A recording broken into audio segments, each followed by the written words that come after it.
You're listening to The Extraction, conversations on the systems and strategies behind dental practice growth with Colin Ambler and Kyle Bergman. Hey everyone, welcome back to another episode of The Extraction. Your host, Kyle Bergman, along with my partner in crime, Colin Ambler. And today we have a very special guest, Laura Nadler, who is the founder of Working Cat Marketing and vice president at the Academy of Dental Management Consultants. Laura, great to have you on the pod. How are you doing today? Thank you guys so much for having me here. Yes, it's a pleasure. So for those that are listening, we found Laura out on the internet, saw the content that she was putting out there, really liked it, and slid into her DMs and said, hey, would you like to join us for a conversation on the business of dentistry? And Laura, thank you so much for being generous with your time. I'd love to start with a question that I'm always curious to hear the response to, because no one, when they're 8 years old, says, I want to be a dentist consultant when I grew up. So, and the stories of how people got into dentistry are always great. So what brought you here today? Wow. I think like many people, I ended up in dentistry by accident. I will tell you, I have two bachelors. One is in English literature. The other is in educational science. My master's is in linguistics. So nothing to do with dentistry other than they both are around the mouth, I guess. But I was working in retail while I was finishing my graduate work. I got married, sort of this confluence of things in life. And a young lady who was working for me at the time said, hey, there's a dentist across the street from my mom's office, which was an ortho office. They're looking for somebody to be an office manager. And I'm thinking, well, I don't know the first thing about dentistry other than I brush my teeth, but sure, I'll go in for an interview. It was over 30 years ago. And over time, the thing I learned working in practices was you might be a great clinician, but most dentists had no idea about the business end. It was not something they taught them in dental school. So they just didn't have that understanding.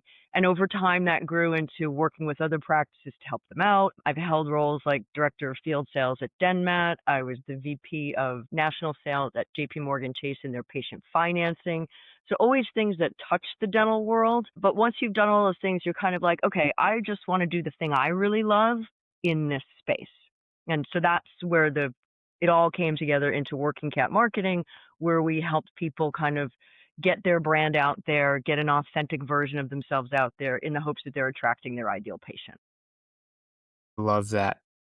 It reminds me of four types of luck that I learned about recently from Naval Ravikant. Are you familiar with Naval? Nah. He is a visionary venture capital entrepreneur, Silicon Valley guy, and he talks about four types of luck. One type of luck is blind luck, like winning the lottery. Another type of luck is he calls motion or energy, basically where you hustle your way to success. Another type of luck is identifying talent. For example, me seeing that Colin is a unicorn and that team care is very special. And when he asked me to come and help him out with it, I say, I think this could be something. So that's a type of luck. And the fourth type is the most special and also the hardest type. And that is everyone is an individual. You are unique in your own special way. And the more that you can first identify that and then monetize it is how you're going to be successful. And it really sounds like it's a big part of what you do. Yeah. And I appreciate that, Kyle. I would agree with that. I think particularly over the last several years, as we've niched down to, it used to be everyone who was a consultant in this industry was a generalist and you did everything. You taught them insurance, you taught them marketing. And let's face it, you can't possibly be an expert in all of those. So for us, it went from a very large scale marketing agency, social media, all of this, to kind of really narrowing it down to the brand identity piece. And so before we pressed record here and we were showing you a little bit around the product, what really jumped out to you, not to use your words, but how that first impression is so important. And even before the first impression of it, identifying what your brand is so that you're getting the right types of patients in your door. So often on this podcast, we're talking in a more analytical and more bottom line conversations with people in this space, but I love kind of the right brain in some ways way that you're coming at being a successful practice. Can you tell us a little bit more? I guess I would love for you to kind of repeat what you were saying right before we hit record. I wish I had hit record, but that Yeah, was really no awesome. worries, no worries. And it's funny that you say that difference between the analytical and the more right side of the brain. I'm a right side of the brain person. I'm a creative, but I've also learned in years of talking to dental practices, I better come with hard data to back that up because they are an analytical species. So I will often start talks with $824,000. That's how much you're losing. And that breaks down over patient cost of acquisition. ADA says 40% of new patients don't come back for a second appointment, and how you lose all that money. For me, it is about that initial impression because I'm sure every practice who's listening to this has taken all those courses. How to handle the first phone call, how to do the treatment plan. Is your bathroom beautiful? Is your waiting room have a coffee machine? And all these little things that we think are what gets the patient to stay. But in the reality is we're all humans and we connect to humans. I mean, you buy from people you like. Try not to buy from people you don't like unless their resource is so valuable you take it. But we need to make that initial first impression so people actually want to be there. Very often, if our initial message, our initial outreach, whether that's through social media or a website or videos, if that's not who we really are, but that's what drew the patient, then when they show up in the practice, there's this disconnect. And they're like, you're not exactly who you said you were. I don't feel the warm fuzzy or the whatever the image was. And so they come for that blind date, but then they decide, yeah, I don't want to see you again. So I have a question. What are some of those common maybe stereotypes or customer profiles that you start to break down with people? And I'll color that with maybe my left brain to keep going with you guys. And as a practice manager, we have a big office. I mean, from a financial standpoint, there may be like Medicaid, HMO demographics, there might be your PPO working class, there might be your fee for service. Those are maybe some of like the rough and dirty outlines of like how you'd attract patients, but I'm sure that there's way more to it. And so I'm dying to hear how you take perspective on it. Yeah, sure. So when we first start working with a practice, a big part of ours is talking to them about who is your ideal patient. And you can look at data like the ADA says 80% of dental appointments are made by a woman, even if it's not for her. It might be for family members, children, spouse, whatever it is. So although we provide a certain amount of guidance in terms of we know this is who typically makes appointments, we also want to understand who they're truly looking for. If I'm working with, like, for example, we did a pedo ortho office in San Antonio. Phenomenal vibe in the place. The practice was gorgeous. It was just a very specific vibe and very different from, say, the prosthodontist in Princeton who we worked with. So obviously they're looking to attract very different people. Things as simple as how at different age brackets we consume video. So if you're a Gen X or older, you are not used to someone doing what I'm doing right now, which is staring in the camera talking to you. That's disconcerting to that age group. We're used to what I call the celebrity junket interview, where they're kind of turned to the side talking to an interviewer over there. That's normal for that age bracket to digest.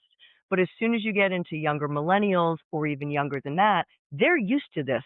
I'm looking you in the face talking to you. So if I'm creating a brand video for a pedo ortho office, I'm probably going to have direct to camera conversations because that's what that patient expects to see. Whereas maybe my boomer older exes who are going to that prosthodontist would find that confrontational and wouldn't want that sort of vibe. So those are the places that will guide them. But ideally, we spend hours ahead of time. We send a whole profile out trying to get to the core of who do you see as your ideal patient? And then we ask the question, is that at least 75% of the patients in your practice now? So have you attracted your ideal patient? And if it's not, where do we pivot so that we can attract those people you wish were in your practice? And go one step further for me. When you get responses from that questionnaire that says ideal patient, they're not looking at it from Collins, like raw business, HMO, PPO, what's your insurance type? What are the ways that people are describing their ideal patient in the responses that you get? Sure. And honestly, Colin, you'd be surprised how many people do focus on that. The number one thing I get is, well, we'd like fee for service patients who pay in advance. Well, we'd all like that. I'd also like a sack of non-sequential $100 bills, but no one's giving me that. So a lot of it is they're looking for people who I think buy into whatever their philosophy is. You walk into some practices and it's a very homey family vibe. And so the ideal patient, yes, is someone who pays and shows up and all that, but they're looking for somebody who respects and fits that vibe that their practice has. They're looking for somebody who isn't going to be rude to the front desk or who's just going to feel like they're a member of that family practice. But then you have a practice, and I regularly go to the prosthodontist because although I've dealt with a number of them who are spectacular humans, there's a rigidness to some extent. There's a higher level of education there, and they're doing very exacting work. So they're maybe not looking for the class clown to show up in their practice because they want to be able to have a conversation about all the different options for treatment with someone who's going to be open to hearing all those details. Specialists often speak in jargon and detail, and it's very, very hard to break that habit. So they want somebody who's going to be able to respond and listen to that sort of. This is such a breath of fresh air from what we typically, not that everything that we usually talk about is stale on the podcast. That's not what I'm saying. I love all of our guests, but we don't talk about this type of stuff, Colin. This is really cool. Like to make a poor man's metaphor, in the world of beer and liquor, what if there was an alternate reality where if you wanted alcohol, it just came in a can with no branding on the outside, but you knew that it would get you drunk? Like it's going to do the thing. But we Mm-hmm. know that, or maybe, okay, I'll stick with liquor, but there's so much brand equity tied to everything. And what you're saying is like, what if there's making another jump to another industry? Like there's a dental practice out there that's like, we want to be the Patagonia of dental practices. Mm-hmm. Like we really care about the earth and we want you to know that every root canal that you get, 10% of that is going to a nonprofit that's planting trees. Like, and if you do that, there's going to be a lot of people that are like, dental practice is like, what are they doing? But there's other people that are like, I will travel 2 counties over to go to these people because they understand me. That's really what you're helping people identify, right? Absolutely, absolutely. And yours is a perfect example because we actually worked with a practice who every year they take a month out of the practice and they go do volunteer work. They do missionary work. They go to Africa and they provide free dental care and all this kind of stuff. And that is a huge piece of their brand. And either you look at something like that and go, yeah, I want to be there, or you look at it and go, that doesn't really matter to me. I don't care. Is the bathroom pretty? And that's okay because there are folks who are going to care about those things. But I think when a practice has that's something special, not this is where I went to college, because in all fairness, most patients don't care or understand what the dental schools mean. But when they can say things like, this is what we do in our community, or this is the energy in our practice, or this is what our new patient experience feels like, that's what people relate to. Like I said earlier, humans buy from humans. So we want to Mhm. connect with the human before we understand, oh, you have 7 degrees, congratulations. It's not a thing that catches them yet. Everyone puts that in their bios. They love to talk about where they went to school. Most patients don't care. What they want to know is, what do you do when you're not saving the world from bad dentistry? Do you go spelunking? Do you go skydiving? Like, do you have 7 rescue dogs? That tells me who you are. I have a question. So one of our good colleagues, he does some social media. And one of the phrases that he says is marketing is all about being found and being chosen. There's like this two kind of sided thing to it. So when I'm thinking about this, it's, the people that stumble upon this magic branding matchmaking, they're going to choose it every time because it Hmm. just sings to them. But maybe before that, on the being found side, from a marketing strategy, how are you like trying to find these candidates? If you just spend a bunch of money on direct mail or Google, maybe you start to have this sifting process where we got to like weed out the people that fit our culture or that don't fit our culture. And I wonder if there's a bigger referral force that starts to come into play where, like Kyle said, if people are in mission trips and that really sings to your type of culture and your type of personality as a consumer, you probably have friends and family that are going to fit that nature Hmm. too, and the referral volume is like that much stronger because it's like a bigger match. How do you go about this mass, maybe not mass, but marketing to try to find those people? And then is there something else that happens after their visit with the referral volume that comes from it? I think you bring up an excellent point about we as humans tend to be in our pods. So, I mean, each of us has a group of friends who probably share a lot of our values, a lot of our views. That's how we've become very good friends, whether it's lacrosse, like we talked about earlier, or maybe your community involvement. That is immediately going to create that built-in referral base. So if I go to a particular practice, I will tell you that I had a type of surgery many, many years ago, and the people in my family and friend group know me, know I'm the person who's going to ask 9,000 questions before I go ahead with something. So after mine was successful, people who needed that procedure were like, I'm going to go to your surgeon because I know you and I know you vetted the heck out of them. And so I feel comfortable there. And I think that and I will tell you this, I am not a social media fan. I use it for business because I have to. That is, that's part of the marketing mix. But I personally don't use Facebook, and my Instagram feed is literally curated to cats and European travel. That's like all you'll see there. But I know that people do. So the algorithms there also create that. You know, if you're on social media, that you are regularly fed stuff it knows you like. And if you, in your friend group, because it knows who you're friends with, like the same things, that's what you're going to continue to see. So if you've got a patient who is interacting with your content that you're putting out there as a practice, then that stuff is more likely to show up in their friends' feeds because they're engaging with it. So I think that's where you get that sort of organic, if you will, spread of what the marketing message is. In the follow-up, I think that also Google is our friend there because hopefully after someone has been to your practice, you're asking them for a review. And so those are the things that are more likely, again, going to show up in that social circle as something they're going to see. So I may not be the biggest fan of social media, but I certainly understand how it can be a benefit to what a practice puts out there in terms of content. And Laura, one question I'm sure that you get a lot from potential clients of yours is, okay, how am I going to see the ROI on the magic that Laura is applying? It's not really direct response. Maybe you Hmm. do run Google Ads for some clients. And for those that are listening, what does direct response mean? If you see a Facebook ad, the intention of that ad 99 times out of 100 is for you to click on that and buy the thing or book the thing. But what Laura specializes in is brand. And it's a lot harder to measure at the end of the day. One of my favorite ratios or principles is the 95-5 rule, kind of similar to Pareto's principle, the 80-20. The 95-5 rule is that 95% of the people that see your thing that you're trying to offer them are not ready to buy at that point, only maybe 5% or less. And so I'm curious how you convince people to hire you to work for them. Right.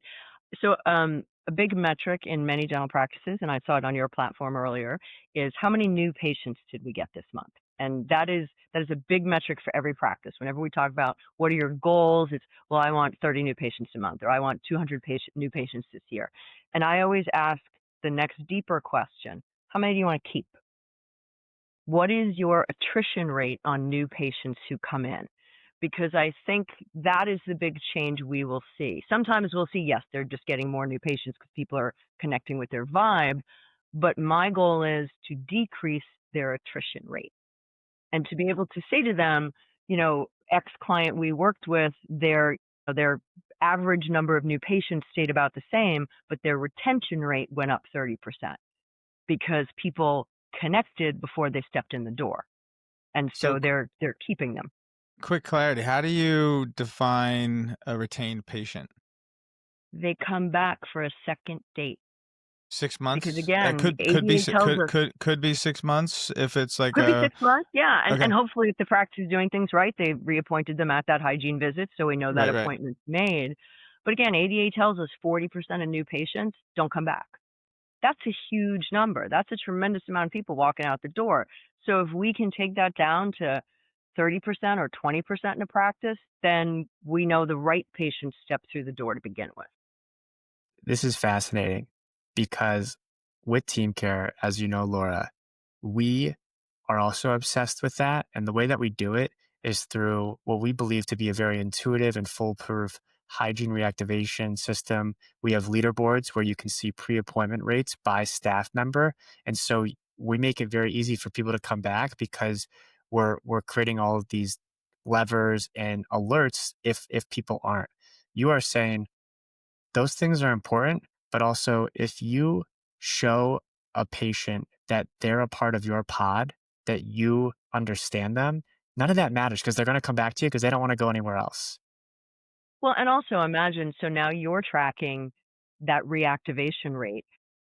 How much higher that number goes up, which I'm sure delights the teams when you have those incentives in place, but how much easier it is to reactivate that patient, to get that patient to come back in the practice because they did feel that they were part of your pod.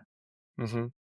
Speaking of pods, I'm going to shift the direction here a little bit. We've talked about the cultural match, which I think is fascinating, of patient into practice. And I think we'd be remiss if we didn't highlight the role of staff and your team within the culture of a practice. I want to keep going with this, but could we agree by maybe a show of hands here that staff are kind of what's creating the experience for the office? Yeah. Maybe we don't have to go show of hands. Laura, do you kind of find that maybe the doctor, you could be short on this because I want to keep going a different direction, but like the doctor maybe has an ideal vision of the culture, but maybe the people that he's hired aren't delivering that service? Is there ever an imbalance there where doctors are trying to get staff members to do the next thing, but there's a gap? I mean, I think we all know doctors will often go to a CE course and come back wildly jazzed about whatever it was they learned, but they didn't take the team with them. So they come home and they spill all this out, and the shelf life of a good idea is like 3 weeks. So they throw that out there. The practice has two reactions, or like, yay, that sounds cool, but then it never takes off. Or they go, he brought home a new idea. Fantastic. We don't want to do that. That is not our jam, because they never got the why. They just got the how. Sure. So I think that's a huge disconnect. We see it in practices all the time. There's often one person in a practice who clearly does not want to be there the day we're in. And I can just tell, we're going to get a call in a year later. Hey, we need new headshots because we had some staff changes. Really? Yeah. Who left? I'm shocked. Shocker.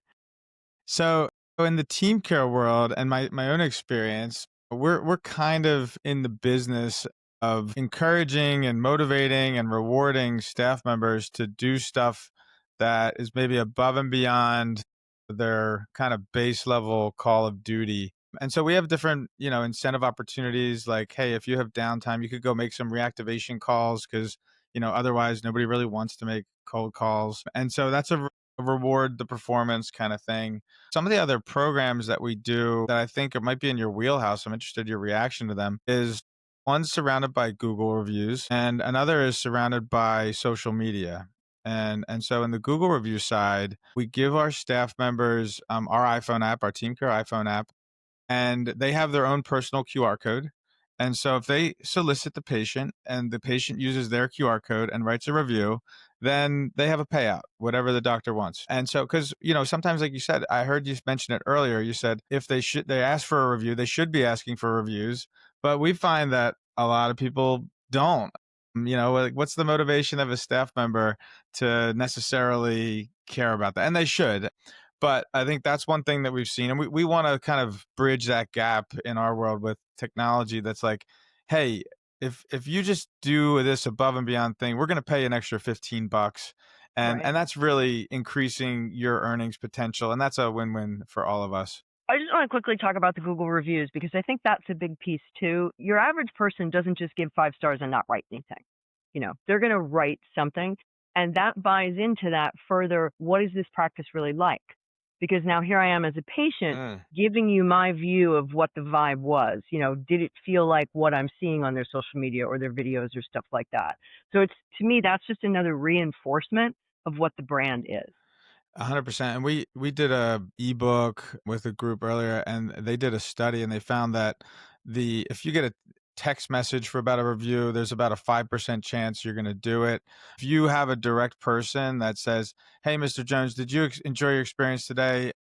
If you directly solicit it in person, it's about a 70% chance Mm. of that patient writing a review. So I thought that was interesting. We actually developed that whole QR code flow into our incentive module based on that. But nonetheless, with the social media thing, I thought that was really powerful when you talked about that. I think in the dentists that I've spoken with, social media is like this obligatory thing that never has a return on investment.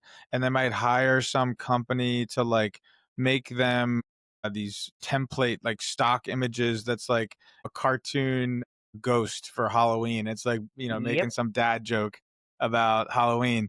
And it's just lame. It's like it's don't even waste your time. But I love how you've gone with the cultural side of this and kind of tapped into the pods and the networks of your personal people. And so one of the things that we've built into our platform is this incentive opportunity for staff members to publish content that's like appealing for the practice. It's like getting around this like stock imagery. Well, it's like it'd be really great if we had a great team photo. It'd be really great if me and Mr. Jones, who had a great experience and he just finished his veneers, that we were capturing those and that we were getting those published. I think that a lot of dentists maybe want to have that brand on their social media and have it be they're very proud of it, but there's a gap in like curating and developing the content for it. And we found that maybe staff are some of the people that are boots on the ground ready to go, and there's this motivation gap where or they just forget or don't care, or there's not a reason. And so we've made this social media content an incentive that's like we've set out and we've had opportunities. Take a picture like this and it's worth $10. Take a picture like this and it's worth $25. Gamifying that. And so that was some shameless self promotion. We're proud about the technology and the product of it. But I'm wondering how you've worked with teams in your world and how you go about getting social media content. And maybe there's some overlap there, but I think that social media content, I thought that was really powerful. And you're creating this whole referral network that's really leaning into the cultural aspect and attracting like-minded people. And so we got a couple minutes left. Tell me a little bit about how you go about your social media content, because that really drives everything. So I think for practices, it kind of needs to be a mix of two things.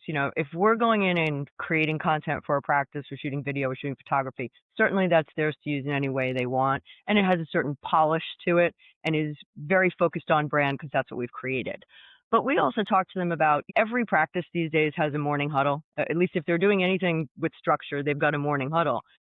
It's easy to look at that day sheet and say, hey, this is a new patient. Let's take a photo. Hey, this is a patient who's having their veneer case seated. Let's take that photo. Or, hey, this is our patient of the month who maybe in our practice we give a gift basket out or whatever.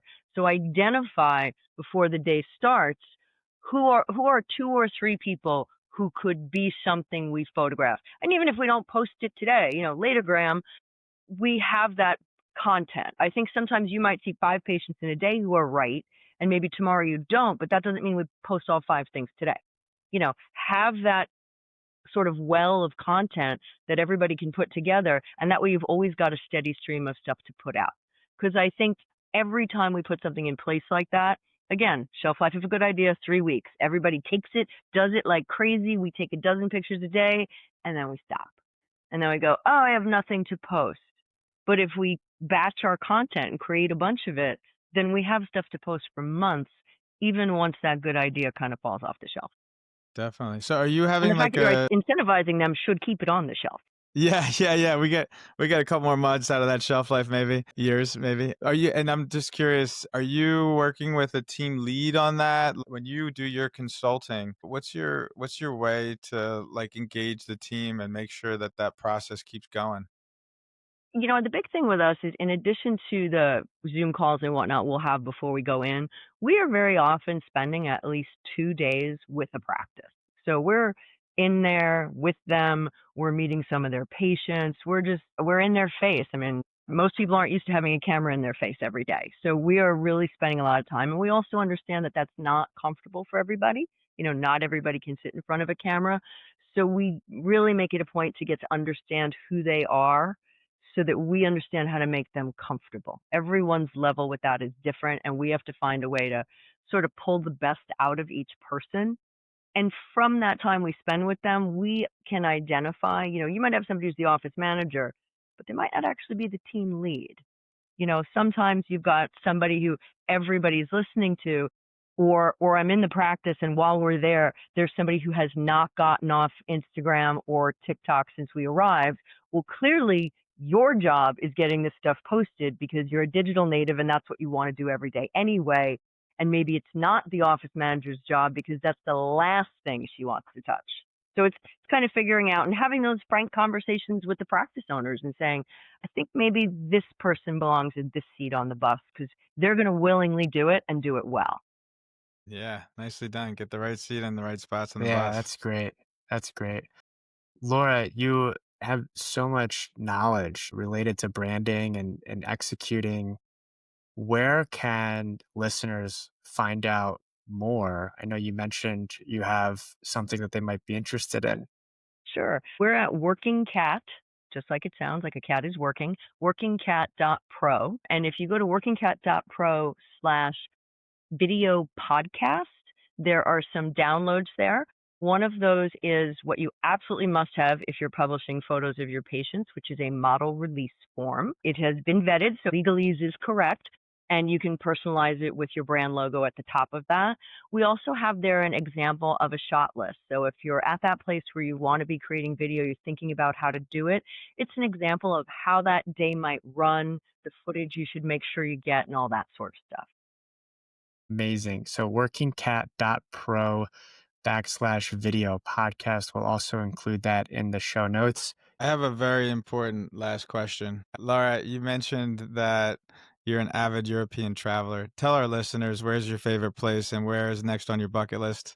Wow, my favorite place, although I have been to Paris multiple times, my favorite place was probably Budapest. It was one of the most beautiful cities I've ever been to, and Eastern Europe is significantly less expensive than Western Europe. So if someone is planning to go to Europe and not spend a bazillion dollars, Prague was beautiful. Prague, Vienna, Budapest was one trip, and Budapest was magnificent. Next trip, as you may be able to tell, this face is a giant shamrock, and yet I have never been to the homeland. So Ireland is definitely on that list. But yeah, I'm at Amazing. 17 countries, 4 continents and counting, so we'll get there. Wow. Amazing. Wow. Laura, thank you so much for joining us. Listeners, check out Laura at workingcat.pro. And yeah, Yeah, thanks, we're gonna Thank Laura. you start so doing much. some stuff. I Appreciate don't you think guys this is having the me last on. we've talked to Laura. I think Uh, engaging the team, that's exciting stuff. We're gonna keep yeah, yeah, going with this is this. great. This is awesome.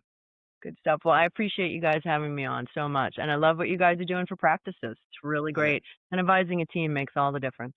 Yeah. Thank you. Thank you. Likewise to you, Laura. Thank you. Talk to you again soon. Thanks for joining. Thank you for listening to The Extraction with Colin Ambler and Kyle Bergman. Read episode notes and transcripts at teamcaredental.com.